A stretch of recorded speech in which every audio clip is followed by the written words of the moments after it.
আনন্দ শোভাযাত্রা যে কোনো নামেই ডাকে, এই শোভাযাত্রার মধ্য দিয়ে বাঙালির যে বাঙালির যে অবৈধ অবস্থা সেটাকে প্রমাণ করে।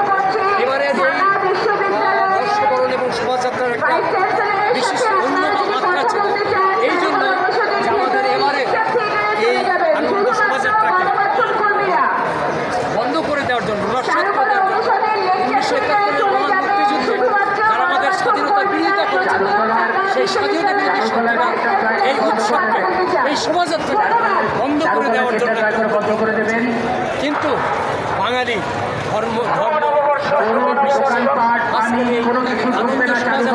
প্রমাণ করে দিয়েছে যে বাঙালির যে 52 71 যে আমাদের চেতনা, যে অস্তিত্ব, তাকে মুছে ফেলা যাবে না।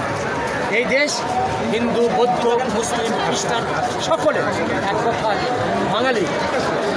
এই উৎসবে স্বতঃস্ফূর্তভাবে চারিদিক থেকে মানুষ থাকেন, হাজার হাজার মানুষ, নারী, শিশু, আবার বৃদ্ধ, বনিতা, এমনকি এবারের এই উৎসবে আমাদের যে উপজাতিরা তাদেরকে অন্তর্ভুক্ত করে এই উৎসবে এবার একটা ভিন্ন মাত্রা পেয়েছে। আমরা ভীষণ আনন্দিত। আমরা জাতীয় কবিতা পরিষদের পক্ষ থেকে এই উৎসব শোভাযাত্রার আনন্দ মিছিলে অংশগ্রহণ করেছিলাম।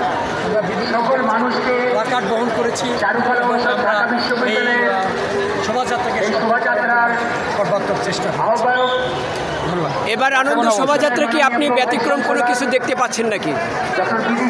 এবার আনন্দ শোভাযাত্রা কোনো ব্যতিক্রম কিছু দেখতে পাচ্ছেন নাকি, বা কোনো পরিবর্তন কি লক্ষ্য করছেন আপনি? পরিবর্তন হচ্ছে যে এবার এই উৎসব মনে রাখবেন যে যে কোনো জিনিস যখন বাধাপ্রাপ্ত হয় তখন তার প্রাণাবেগ আরও বেড়ে যায়, স্বতঃস্ফূর্ততা আবার বেড়ে যায়।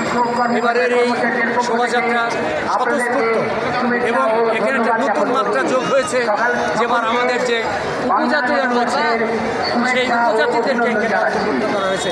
এটা একটা ভিন্ন মাত্রা পেয়েছে। ধন্যবাদ আপনাকে।